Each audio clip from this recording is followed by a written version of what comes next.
bem, eu sou a pastora Ozic e vou ficar aqui com você por vários minutos, por várias semanas. Estaremos ministrando sobre família. Serão vários os assuntos que estaremos abordando: comunicação, pais e filhos, relacionamento conjugal, finanças dentro de casa. Vários são os assuntos que nós iremos abordar durante as próximas semanas, e você está convidado a anotar os textos, a anotar os tópicos. Eu tenho certeza que você vai poder ajudar outras pessoas com tudo aquilo que você vai receber de Deus neste lugar, no nome santo de Jesus. Amém? Salmo 68. Quero ler contigo o versículo de número 6. Salmo 68, verso 6. Diz o seguinte: Deus faz que o solitário more em família. Vamos ler juntos? Apenas essa primeira parte do texto. Leia lá comigo, Salmo 68, 6. Deus faz que o solitário more em família. Uma vez mais. Deus faz que o solitário viva em família. Amém? Amém. Quem aqui tem uma família? Que bom que todos têm uma família.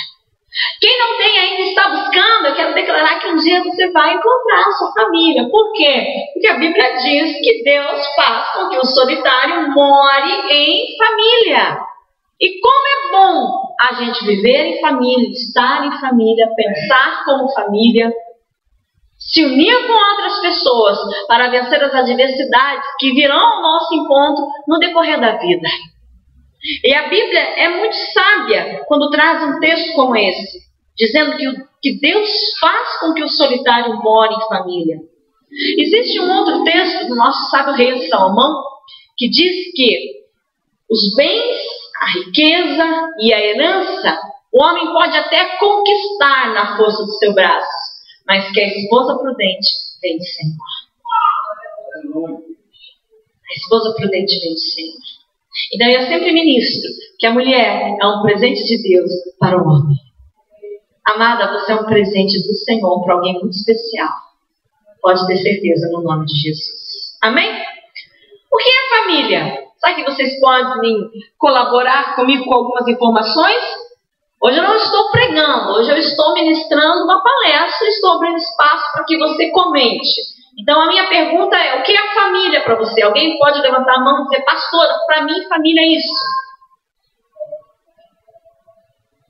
Alguém gostaria de participar e contribuir com o seu comentário? O que é família para você? Antes que eu aponte meu dedão gospel no seu narizinho, o que é família para você?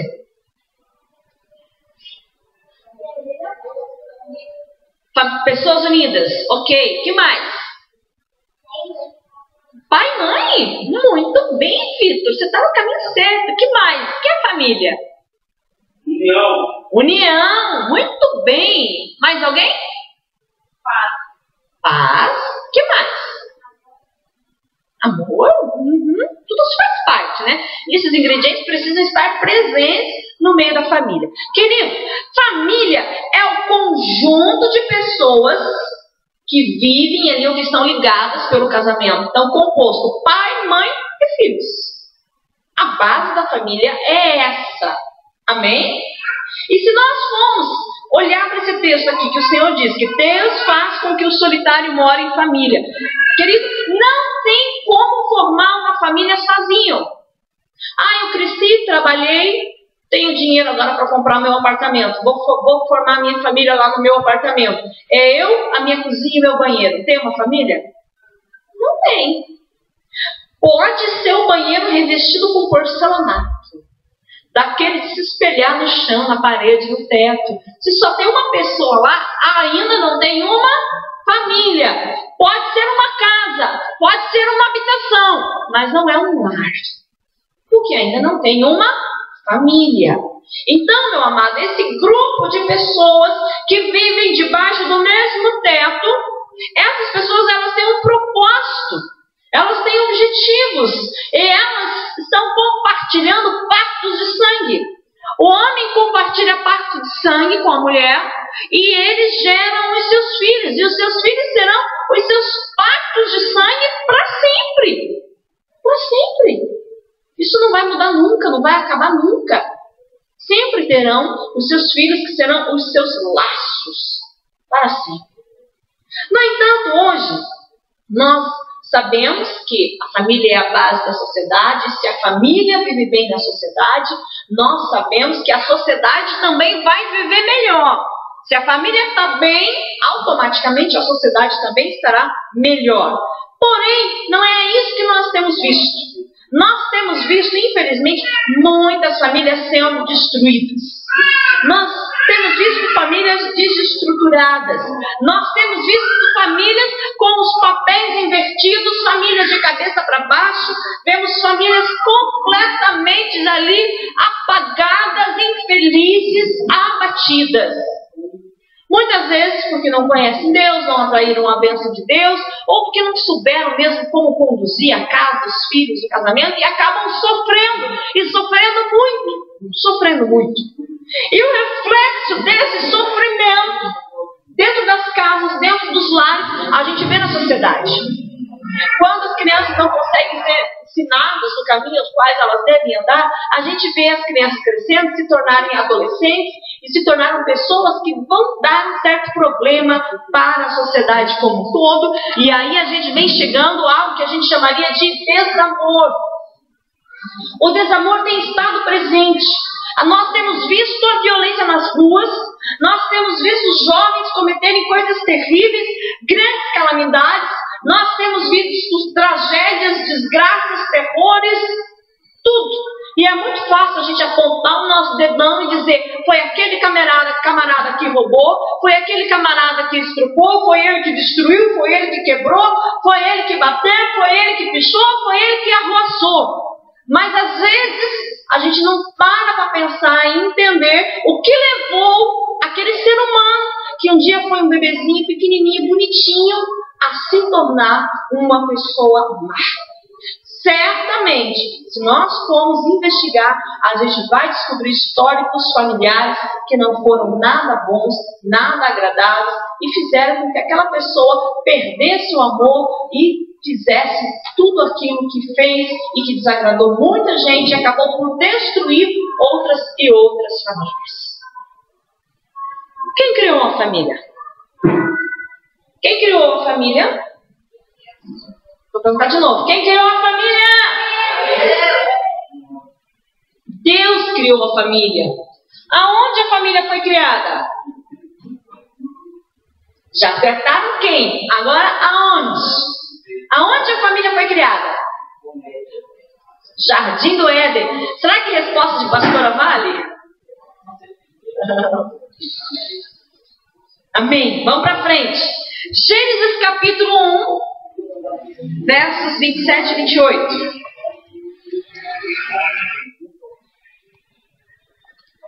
Abra lá sua Bíblia em Gênesis. É o primeiro livro. Quero ler com os amados, capítulo 1, versos 27 e 28. Quem criou a família? Aonde a família foi criada? No Éden. Muito bem. Vamos lá. Gênesis 1, verso 27. Diz o seguinte, a palavra de Deus. Criou Deus, pois, o homem à sua imagem. A imagem de Deus criou homem e mulher. Os criou. 28.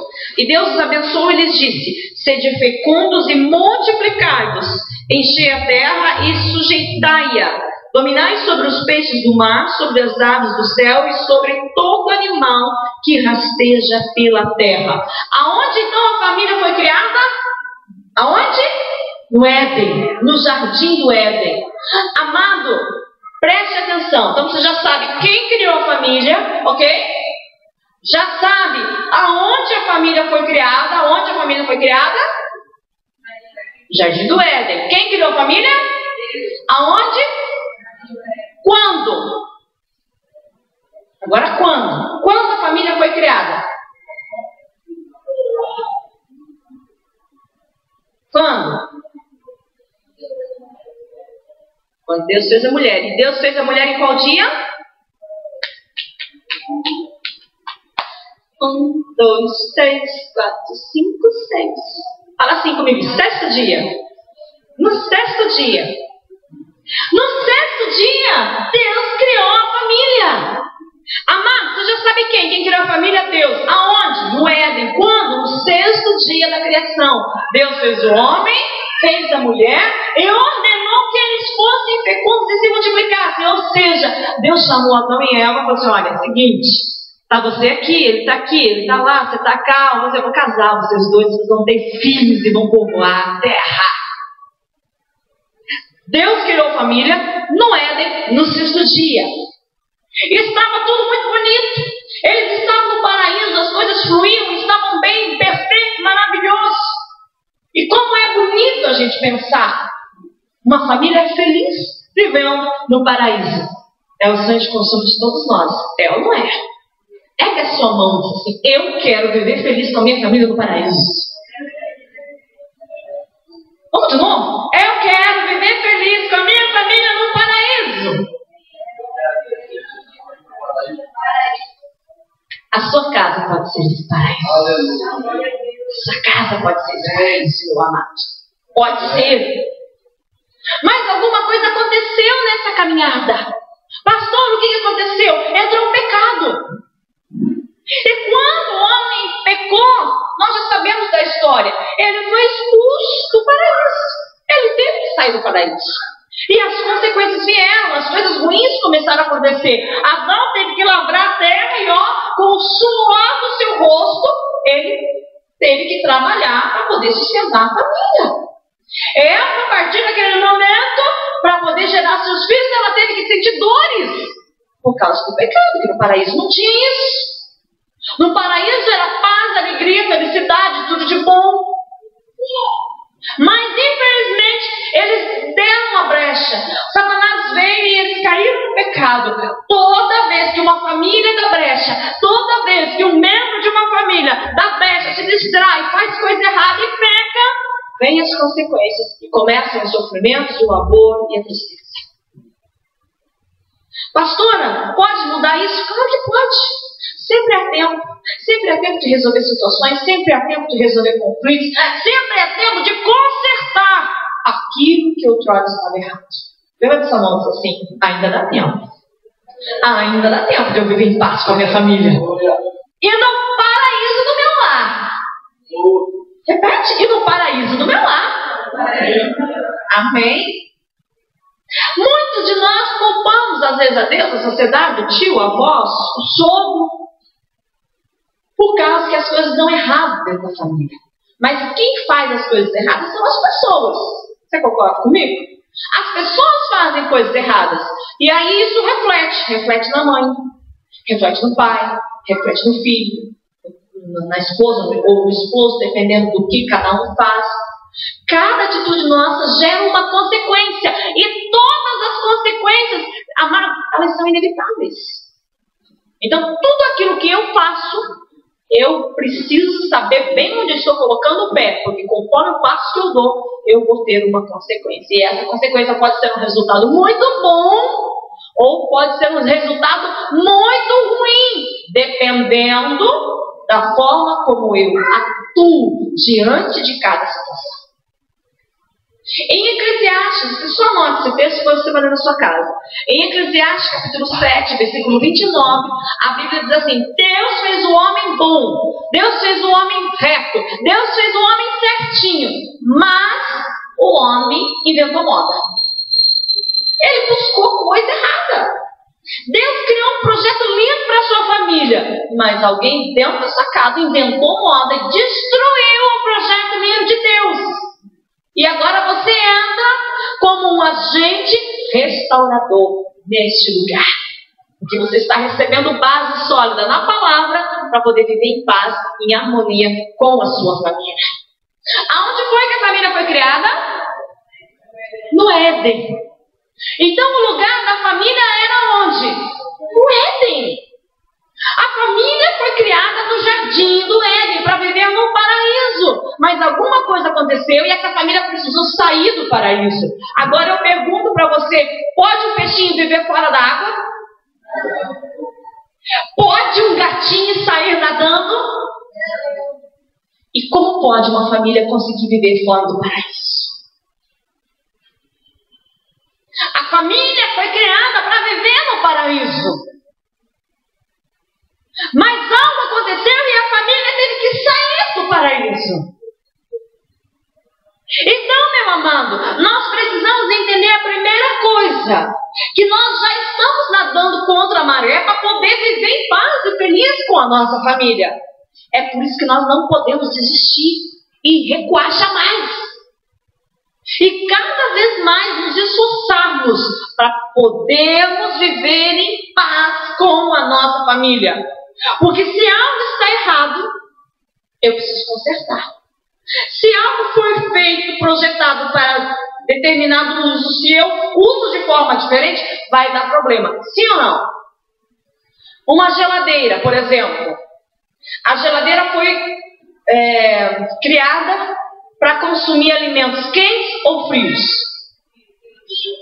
É para colocar o alimento lá, fresco, e gelar mais ainda para conservar. É esse o objetivo da geladeira? Sim ou não? E por que você põe a panela quente de feijão lá? Ou você guarda a mesa do almoço? Por que você faz isso? Aí estraga a sua geladeira, daí você quer uma nova. Por que você seca a roupa atrás da geladeira no inverno? Sabendo que vai queimar, que vai estragar. Por que você põe aquele potinho bem fininho de plástico no micro-ondas, sabendo que vai derreter e transferir moléculas químicas para o seu alimento e vai fazer mal para a sua saúde? Por que você faz isso?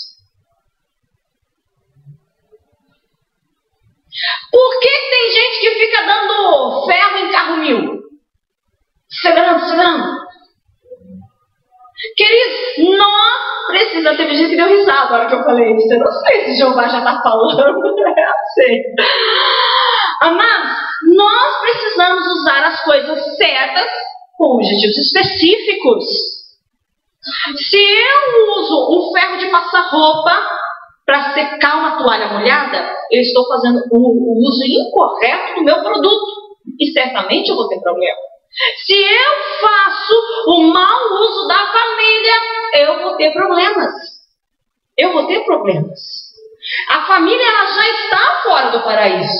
Mas glória a Deus, Jesus veio, ligou o homem novamente para nos dar a oportunidade de viver em paz e ter uma vida em abundância.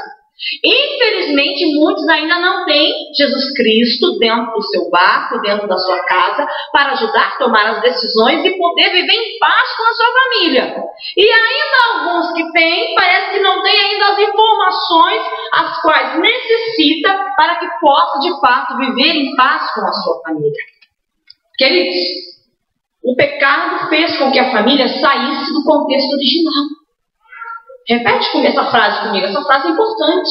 O pecado fez com que a família saísse do seu contexto original. No entanto, em Jesus e com Jesus, eu posso fazer que minha família volte a viver no paraíso. Amém? Lá no paraíso eles só precisavam colher. Fora do paraíso eles tiveram que trabalhar e suar muito para isso. A família foi criada para viver em unidade. O homem junto com a mulher foi feita para que dominassem. Muitos não estão conseguindo dominar. Muitos não têm autoridade nem sobre o cachorro, né? Bate o pé, o cachorro avança, o próprio cachorro da família. E antes o homem tinha autoridade sobre o leão. Antes o homem tinha autoridade sobre todos os animais. Mas isso mudou. Acompanhe comigo Gênesis 3. Gênesis 3, verso 13.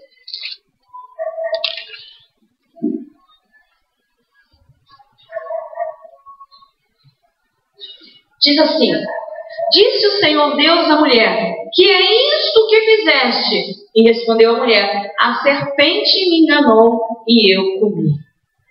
Amados, a família estava indo muito bem, até que veio um engano.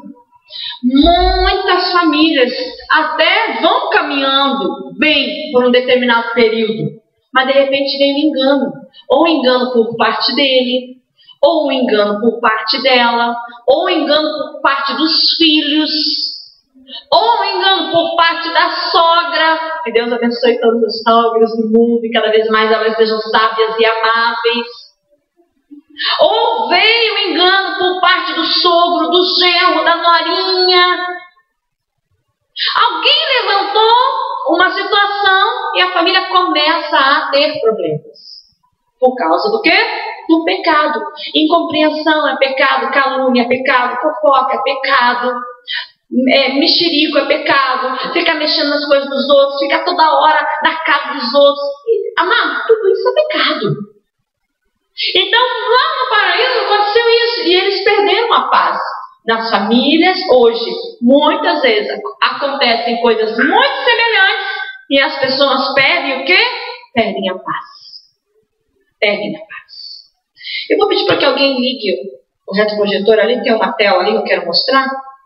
Queridos, existe um panorama. Havia uma situação no paraíso e depois surgiu uma situação na terra. Olha ali comigo aquela palavra, paraíso e terra. No paraíso as pessoas lá viviam em paz e alegria. Amém?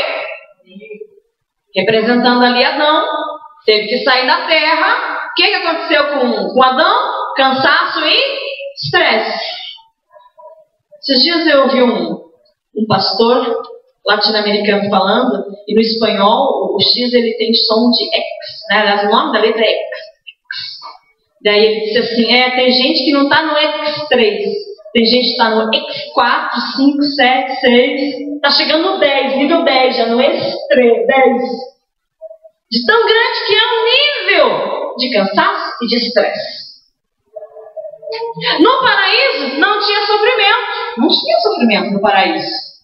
Representando Eva, na terra ela passou a ter o quê? Dores. Dores. No paraíso eles não tinham perigo. Não havia perigo no paraíso. Agora ali a cobra representando no mundo, surgiu a inimizade com os animais e a inimizade entre os homens. Os animais representam perigo e os homens representam perigo. Então no paraíso era uma situação, havia amor, havia felicidade, no paraíso havia unidade, havia diálogo, no paraíso havia tranquilidade, havia tudo de bom lá no paraíso. E além de tudo isso eles tinham a presença de Deus. Mas eles perderam isso por causa do pecado. E a família precisou se readaptar. A família precisou entender um novo meio ao qual ela estava vivendo agora. Ela estava num lugar, passou para o outro e precisou se adaptar para sobreviver. Repita essa palavra comigo assim: sobreviver. A família teve que se readaptar para poder sobreviver. Estava no paraíso, tudo de bom. Agora na terra do sofrimento, ela teve que se esforçar, se unir para poder sobreviver. Diante do fato de eles terem sido expulsos do paraíso, eles tiveram que se organizar para viver. E quando nós nos organizamos, quando nós estamos em grupos, quando nós estamos ali atentos para aquilo que Deus está preparando para cada um de nós, a gente vive melhor. E a vontade de Deus é que você viva triste e infeliz. É essa a vontade de Deus? Qual é a vontade de Deus? Que você vive em paz. A vontade de Deus é que você esteja alegre. Porque o texto que nós lemos no início é: Deus faz com que o solitário habite em família. E Jesus veio para te dar vida e vida em abundância. Sempre o melhor para você, sempre o melhor para a sua família. Então a família ela precisa se organizar. Acompanhe comigo Gênesis 4, versos 1 e 2. Gênesis 4 diz assim: coabitou o homem com Eva, sua mulher, e esta concebeu e deu à luz a Caim. Então disse: adquiriu o varão com o auxílio do Senhor. Depois deu à luz a Abel, seu irmão, e Abel foi pastor de ovelhas e Caim foi lavrador. A família começa a se organizar a partir deste momento. Após a união de Adão e Eva, vieram os filhos. Veio o primeiro filho, veio o segundo filho, e eles já não estavam mais no contexto original, que era o paraíso. Agora eles estavam na terra dos viventes. E na terra dos viventes eles precisariam sobreviver. E para sobreviver, cada membro da família precisaria dar o melhor de si para poder viver em paz e feliz. Será que você tem dado o seu melhor para viver em paz e feliz com a sua família? Eu quero dizer a você, meu amado, por mais que a gente esteja se esforçando para viver em paz e feliz com a família que temos, sempre nós podemos nos esforçar mais um pouquinho assim para poder viver em paz com a nossa família. Pode colocar a mão no seu coração e dizer assim: eu posso viver em paz com a minha família e eu farei de tudo para conseguir essa paz tão almejada. Amém. Depende de mim, depende de você, depende de cada um de nós. Amados, os problemas aqui são muito diferentes. Se nós fôssemos conversar, cada um iria apresentar uma situação. Pastor, olha, para minha família ser 100% feliz, só falta isso. Outro me diria, olha, para minha família ser totalmente feliz, só falta aquele outro ali. Na minha família, para ser feliz, só falta fulano fazer isso, ou só falta ciclano deixar de fazer aquilo. Todos nós temos algo para comentar. Só que o que nós não podemos nos esquecer é que em Cristo Jesus é possível a gente viver em paz e feliz com a família que Deus nos deu. É possível sim. E isso também é uma dádiva, é um presente de Deus aos seres humanos. Ainda que estejamos fora do contexto original da família, nesta terra dos seres viventes, nós podemos sim conquistar isso. Mas precisamos entender a organização da família, como ela funciona e qual é o meu papel dentro da família para que as coisas fluam e possam dar certo no nome de Jesus. Amém? Vamos falar sobre a organização da família. Abra sua Bíblia em Efésios, capítulo 5, verso 23.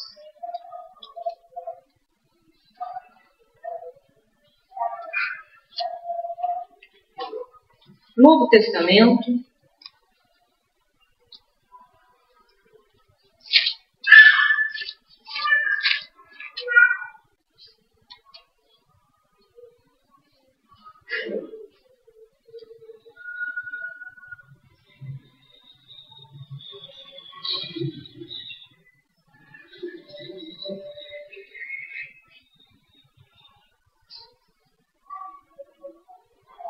Na tela eu tenho até um organograma sobre a estrutura básica da família. Quem está em cima da família? Em primeiro lugar, quem? Repete aí todo mundo junto. Quem tem que ser o cabeça da família? Cristo. Cristo como cabeça de um lar. Aí nós temos no mesmo nível ali homem e mulher, se vamos pensar enquanto família, não entrei nos papéis ainda, tá? Homem e mulher, e depois, como descendência, temos os filhinhos que virão. Efésios, capítulo 5, verso 23. Organização da família. Diz o seguinte: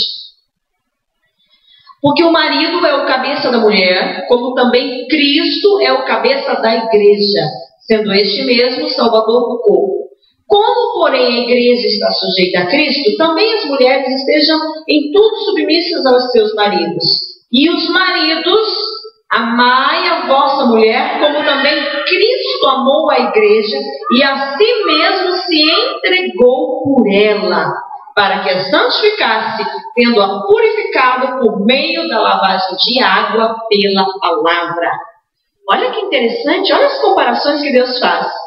É importante que o marido ame a esposa, assim como Cristo amou a igreja, até se entregando por ela. Que lindo esse amor, né? É muito bonito. Amado, nós vemos, de um contexto geral, o homem como o líder da sua casa. Vemos a mulher como aquela colaboradora idônea, aquela auxiliadora, aquele braço direito, aquela guerreira que tem um papel fundamental ao lado do homem. E vemos como fruto desse relacionamento os filhos. Então vemos domínio, vemos auxílio e vemos alegria enquanto os frutos. O Senhor nos diz aqui hoje, papel do marido, amar a sua mulher. Versos 25 até o 28. Quero ler agora o 27 e o 28 com você, que eu ainda não li. Para apresentar a si mesmo, igreja gloriosa, sem mácula, sem ruga, sem coisa semelhante, porém santa e sem defeito. Assim também, os maridos devem amar a sua mulher como o próprio corpo. Quem ama a esposa, a si mesmo, se ama. Quem ama a esposa, ama a si mesmo. É difícil a gente acreditar que um homem ama a esposa se ele não demonstra isso, se ele não faz, se ele não age, se ele não atua, se ele não pensa, se ele não decide. Da forma como um líder dentro de casa precisa agir. Por um outro lado, nós vemos ali que a mulher ela precisa ser submissa. Verso 22. Acompanhe comigo. As mulheres sejam submissas ao próprio marido como ao Senhor. Então, da mesma forma que a mulher obedece a Deus, ouve a voz de Deus, teme, pratica a palavra, é importante que ela também tema, respeite o seu amado, o seu esposo. Então, quando nós entendemos a organização geral da família, a esposa respeitando o marido, auxiliando, sendo ali aquele braço forte, aquele braço guerreiro, seja aquela auxiliadora idônea, o marido, em contrapartida, está amando como o seu próprio corpo. Se o homem não quer sentir dor no dedinho do pé, ele também não vai permitir que a mulher sinta dor no dedinho do pé. Se ele não quer sofrer, se ele não quer ser magoado, caluniado, desrespeitado, ele também não vai fazer isso com a esposa. Porque ele precisa amar a esposa como se ele estivesse amando o próprio corpo. Se eu amo meu corpo, eu vou ficar me batendo com vara? Eu vou ficar dando burro, batendo a minha cabeça na parede? Não vou. Se eu amo meu corpo, eu vou lá privar o meu corpo dos alimentos básicos? Não vou. Se eu amo meu corpo, eu vou ficar sofrendo de alguma forma, fazer com que o meu corpo sofra de alguma forma? Não, eu não vou. Mas o marido que entende isso, da mesma forma como ele se ama, da mesma forma como ele se cuida, ele também vai demonstrar este amor pela sua esposa. Quanto aos filhos, cabe a submissão. Vai um pouquinho para frente. Efésios 6, versículo 1. Filhos, obedecei aos vossos pais no Senhor, pois isso é justo. Verso 2. Honra teu pai e a tua mãe, que é o primeiro mandamento com promessa. Para quê? Para que te vá bem e sejas de longa vida sobre a terra. Princípios. Para que a mulher seja feliz, existem princípios. Para que o homem seja feliz, existem princípios. Para que os filhos vivam felizes, existem princípios. E se nós quebrarmos esses princípios, não vai haver felicidade, não vai haver paz, não vai haver harmonia. E Deus quer que a gente desfrute do bom e do melhor dessa terra. Por isso a gente se pauta na palavra para absorver tudo aquilo que o Senhor tem a nós. Amém, queridos? Deixa eu falar um pouquinho sobre a mulher. Não é fácil para eu falar sobre a mulher. Porque a gente sempre quer se defender, né? A gente sempre quer se defender. Mas, quando uma mulher, ela pratica a palavra de Deus, e ela quer ser submissa, auxiliadora, como é o projeto de Deus, ela não fica descontrariando o marido. Ela não fica descontrariando. Ela não fica toda hora provocando ele, agredindo, só fazendo pirraça para fazer as coisas ao contrário. Se ela ama, se ela quer ser submissa, ela não vai descontrariá-lo. Ela vai, no mínimo, ouvi-lo. E, infelizmente, não é o que a gente vê. A gente vê, de repente, o homem falando algo, dando uma sugestão, e a mulher descontrariando, menosprezando e colocando por terra tudo aquilo que o marido disse. Então, a gente precisa pensar e meditar no que a gente fala, quando a gente fala, como a gente fala.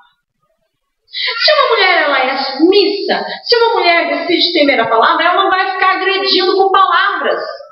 Tem mulher que vai cobrar o homem e ela já fala coisas que até Deus duvida que saiu da boca dela. Ela é tão bonitinha, tão meiga. Mas saiu cada coisa da boca dela que não dá para acreditar. Não dá para acreditar. Se a mulher de fato ela vai ser submissa e praticar a palavra, ela não vai ficar toda hora apontando o dedo. Porque você fez isso, porque você é isso, porque você é aquele outro. Porque... Ela não vai ficar toda hora acusando, agredindo, maltratando. Se a mulher quer praticar a palavra, ela não vai ficar cobrando a todo instante. Ela não vai ficar cobrando o marido. Porque o homem não gosta de ser cobrado. O homem não gosta de ser pressionado. Não adianta dizer, eu vou cobrar que vai resolver. Cada vez que uma mulher cobra, parece que é pior. Quanto mais ela cobra, mais ele se defende e mais as coisas pioram. Vou dar um exemplo básico. Esses dias eu vi na internet aí. Não adianta ficar cobrando o marido para trocar aquela tomada da cozinha. Basta lembrar ele a cada 6 meses. 1 ano. Estava bem assim na internet. Não adianta ficar cobrando ele. Lembre ele a cada 6 meses. Por quê? Porque muitas vezes é assim que acontece. Às vezes tem uma coisa para ser resolvida na casa e vai ficando, vai ficando. O homem gosta de cobrar a mulher, às vezes a janta não está pronta, a casa não está arrumada. Mas aquelas coisas que é para ele fazer, às vezes uma lâmpada alta, uma janela alta, uma telha, uma coisa nas tomadas, eu não sei. Aí aquilo vai ficando. O chuveiro naquela chave do meio está queimada, e ninguém arruma, ninguém troca. É lá fora, aquela calçada, é o cano, é a torneira, aquela torneira pingando que não para de pingar. Aí começam as confusões, porque começa a cobrança. Porque você não arrumou, porque você não fez, porque você não isso. Começa as brigas. Então a gente precisa tomar cuidado com isso. Como a gente vai apresentar o problema para poder resolver? Quando a mulher é submissa, quando a mulher decide praticar a palavra, ela não fica falando mal do marido dela para as vizinhas. Aí é um problema. Porque é difícil segurar a língua de algumas. Tem algumas que contam tudo para a vizinha no dia seguinte. Até o que ela fez de noite. Não pode. Não pode. É o marido que sai de casa e ela vai contar para a vizinha da esquerda ou ela vai entrar na internet, que agora é mais fácil, né? Não pode, está errado. Nós não podemos expor a nossa intimidade em hipótese alguma. Em hipótese alguma. Ninguém tem que ficar sabendo das nossas coisas, a não ser pessoas que de fato vão nos ajudar, como um líder, um pastor, um conselheiro. Aí acontece alguma coisa, a mulher vai lá chorar com a mãe. É óbvio que a mãe vai tomar as dores da filha. É óbvio, é filha. Aí ali a pouco o casal se acerta e a sogra está chateada. Amados, não fale mal do seu cônjuge. Amadas, não fale mal do seu marido. Não critique seu marido. Comece a profetizar bênçãos sobre a vida dele. Se ele ainda não é uma bênção, comece a dizer que ele vai ser. Se ele ainda não é um bom marido, começa a dizer que um dia ele vai ser. Profetiza. Certo homem um dia profetizou e ossos se juntaram pela palavra. Milagres pode acontecer. Foi uma visão, mas era um ensinamento muito grande que Deus estava querendo nos dar lá em Ezequiel. Uma mulher que quer praticar a palavra e entende seu papel, ela não vai ser rixosa. Tem mulher que é rixosa. E o sábio rei Salomão já dizia que é melhor morar debaixo de uma ponte do que estar no mesmo teto que a mulher rixosa. A mulher rixosa, você conhece ela muito bem, nada tá bom para ela, nada. A mulher rixosa não tem nada que agrade. Se ele faz de um jeito, ela reclama. Se ela faz de outro, ela reclama. Se ele faz algo e se ele diz algo, ela reclama. Se ele diz diferente, ela também reclama. Se ele compra algo, ela reclama. Se ele compra algo diferente, ela também reclama. Nada tá bom para ela, nada agrada ela. Ela se comporta como uma pessoa ingrata, ela se comporta como uma pessoa invejosa, porque daí ela quer que o marido faça aquilo que o marido da vizinha fez, porque ela fofocou a manhã inteira. E ela ficou sabendo que o marido da outra fez algo diferente na casa, tal, não sei o que, mudou e foi bom, foi agradável. A mulher rixosa sempre está murmurando, sempre está reclamando, nada está bom para ela. É como dizia um pastor muito conhecido, parece que chupou limão. Tem mulher que é assim. Aí tem gente que vai dizer, mas a minha é rixosa alguns dias. Não, tem mulher que é sempre, é todo dia. Não pode. Queridos, se nós temos a marca do Espírito Santo, nós temos a alegria do Senhor. Se nós conhecemos Cristo, nós vivemos em paz. O Espírito Santo está aqui dentro. E nós temos condições de viver em paz e feliz com a nossa família. Agora, a mulher rixosa, ela não consegue passar um dia sequer sem arrumar uma encrenquinha, sem dar uma reclamadinha, sem abrir a boca e amaldiçoar e falar o que não deve. É terrível a mulher rixosa. Salomão falou várias vezes da mulher rixosa. Ele disse que é melhor morar debaixo da ponte, que é melhor estar longe, é melhor não sei o quê, do que estar no mesmo teto que a mulher rixosa. Que os solteiros levantem as mãos e digam assim, Senhor, me livre da mulher rixosa. Tem gente que perdeu a oportunidade aqui. Teve um solteiro aqui que perdeu a oportunidade de dizer, Senhor, me livre da mulher rixosa. Agora tem casado que pode dizer assim, Senhor, transforma a minha mulher rixosa numa abençoada. É possível. De Jesus. Amém? Vamos para frente. Primeira carta de Pedro. Você está em Efésios, vai lá para frente. Primeira carta de Pedro, capítulo 3.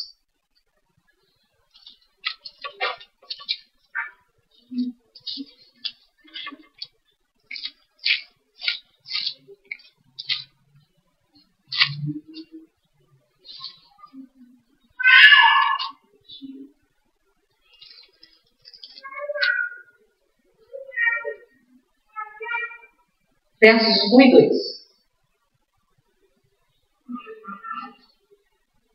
Quero falar de casos de mulheres que são bênçãos de Deus, mas que ainda não conseguiu ver o poder de Deus sendo manifestado na vida do esposo, porque ele não se rendeu a Cristo. Como resolver isso? É muito comum a mulher servir a Deus e o marido não. Diz assim, primeira carta de Pedro, capítulo 1, verso 1. Mulheres, sede vós igualmente submissos aos vossos maridos, para que, se ele ainda não obedece à palavra, seja ganho sem palavra alguma, por meio do procedimento da sua esposa. 2. Ao observar o vosso honesto comportamento cheio de temor. Como que um homem que ainda não conhece o amor e a paz de Cristo pode ser ganho? A Bíblia dá a resposta. Sem palavras. Não é 100, 10 dezenas. Ok? Tem gente que manda usar 100 palavras para convencer o marido. Não, daí usa 10 palavras vezes 10. Não, é de boca fechada. É sem falar nada. Pastor, como vai ser? Ó, o verso 2. Ele precisa observar o vosso honesto comportamento cheio de temor. Muitas mulheres ainda não conseguem mostrar aos seus maridos, aos seus cônjuges, um honesto proceder, um comportamento digno de alguém que serve a Deus. Tem mulheres que até vão na igreja, tem mulheres que leem a Bíblia, tem mulheres que oram, tem mulheres que choram na presença de Deus, tem mulheres que buscam a Deus, mas dentro de casa tem o coração amargurado, dentro de casa são vingativas, dentro de casa são malvadas, dentro de casa são mal-humoradas, dentro de casa são muito bravas. Elas não demonstram a generosidade, são egoístas, são avarentas, são perigosas, judiam do homem. Como é que ele vai ver o amor de Cristo na sua vida? Como é que ele vai ver a generosidade, a honestidade? Se ele olha para você e vê você fazendo coisas erradas, falando mal das pessoas, sendo rancorosa e vingativa. Que a mulher ganhe o seu marido como? Sem palavras, no proceder da sua honestidade e comportamento cheio de amor. Amém? Pastora, mas o meu marido de fato não obedece a Deus e me judia. Como que eu faço? Atos 5:29. Volte agora a palavra.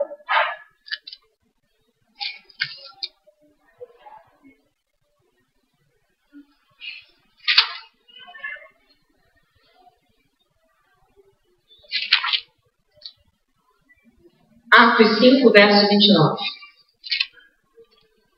Diz o seguinte: então Pedro e os demais apóstolos disseram: antes importa obedecer a Deus do que aos homens. Queridos, quando a coisa sai do controle, por exemplo, o homem proíbe de fato ela de servir a Deus, de orar dentro da sua casa, de ler essa Bíblia. Aí a gente se apega nesse texto aqui. Porque se interferir, se a autoridade do homem interferir na salvação de uma mulher, aí o que vale é esse texto aqui. Importa mais obedecer a Deus do que a homem. Se o homem impede ela de servir a Deus, de orar na sua casa, de jejuar, de dizer sim para Jesus, então ela precisa pensar, ela pode até obedecer a Deus, para não obedecer ao homem ali para que não tenha um conflito dentro de casa, mas no seu coração ela precisa manter a sua fé e obedecer no seu coração a Deus do que a homens.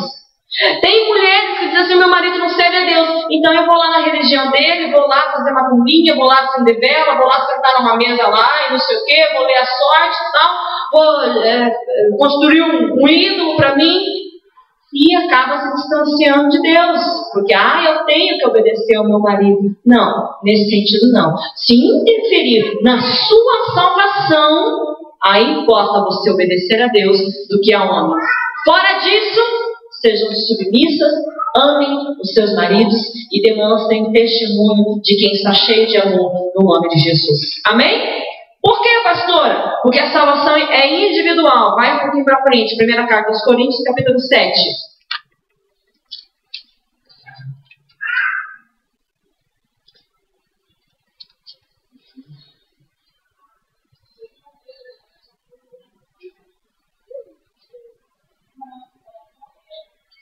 Primeira carta aos Coríntios, capítulo 7, verso 16.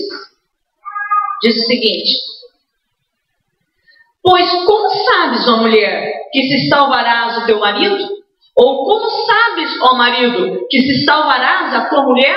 Ele questiona isso e nos dá a ideia para entendermos o seguinte: cada um cuide da sua salvação. Agora você vai perder a sua salvação por causa do seu marido? Agora você vai perder a sua salvação por causa da sua esposa? Não. A salvação é individual e ela está acima de tudo. Porque o seu relacionamento com Deus é prioritário. No nome santo de Jesus. Amém? Glória a Deus. Mais um tópicozinho e a gente encerra e continua na próxima palestra. Volte lá para Efésios, por gentileza.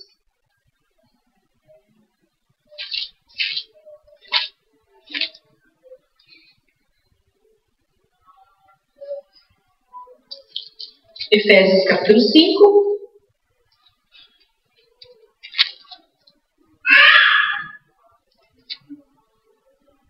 Quero ler novamente a primeira parte do verso 25. Diz o seguinte: maridos, amai vossa mulher, como também Cristo amou a igreja e a si mesmo se entregou por ela.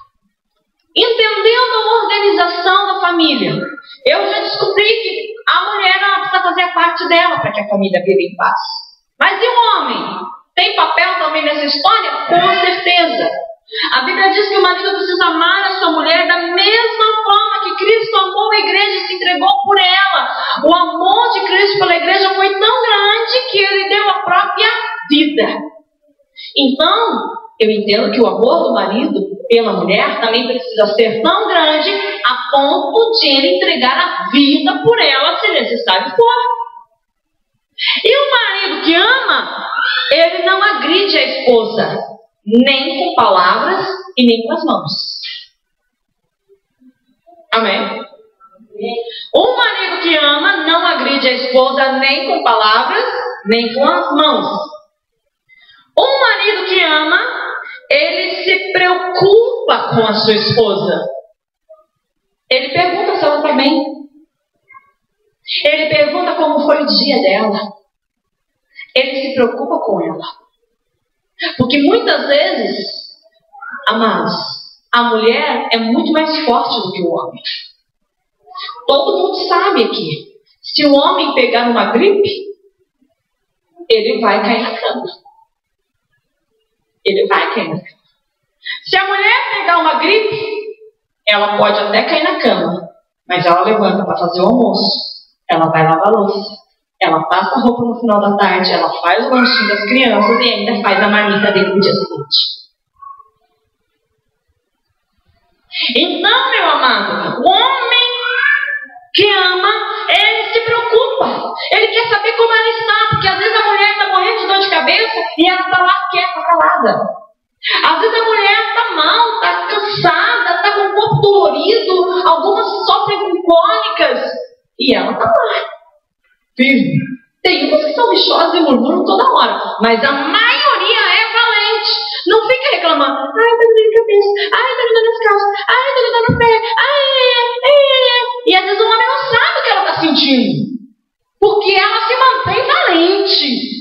Ela continua fazendo o serviço da casa, ela continua trabalhando, ela continua estudando, ela continua dando carinho para os filhos como se nada tivesse acontecido.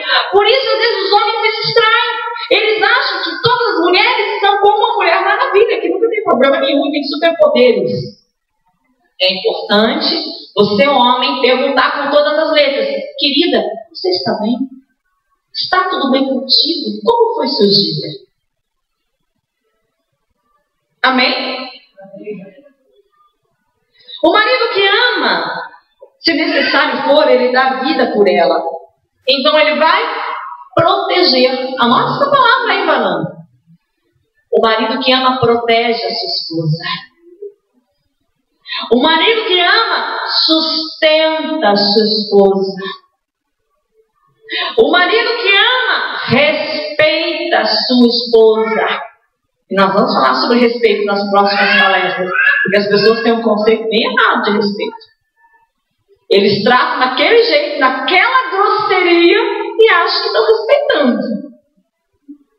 O marido que ama supre as carências dela, porque muitas são carentes, muitas são. O marido que ama investe tempo no relacionamento com a esposa. Ele conversa, ele ouve. Além de marido, ele é amigo. O marido que ama investe dinheiro na esposa. Qual foi a data do último presente que você comprou para ela? Algumas vão me dizer: foi no meu casamento, há 30 anos. Outras vão dizer: presente? Acho que não vale, nunca me deu esse negócio aí. Ele investe tempo, ele investe dinheiro, ele dá carinho, ele dá atenção, ele respeita, ele protege, ele sustenta. Amados, mas infelizmente nós temos visto ao contrário. Os homens não estão mais honrando com o seu papel de homens e estão deixando a desejar. inclusive no emocional. Nós temos visto uma geração de homens ansiosos, nervosos, desesperados, que saíram do nível S3 para ir para o S4, S5, S6, S7, estão chegando no X3, nível 10, e ao invés de eles sustentarem, darem a proteção que a mulher precisa, com aquele desespero todo, eles estão transmitindo insegurança para suas esposas. E não estão conseguindo cumprir com os seus papéis de homem dentro de casa. Então nós precisamos de fato entender como funciona a organização da família. Qual é o meu papel dentro da família? Aonde eu me encaixo? O que eu tenho que fazer para poder viver em paz e feliz com a minha família? Eu encerro por hoje, continuamos na semana que vem.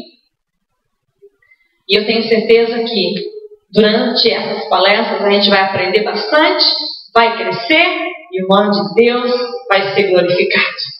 No nosso próximo encontro, nós vamos começar falando sobre a diferença entre autoridade e autoritarismo. Isso aí dá pano para manga. E eu tenho certeza que Deus vai nos abençoar bastante no nome de Jesus. Amém? Feche seus olhos por um instante.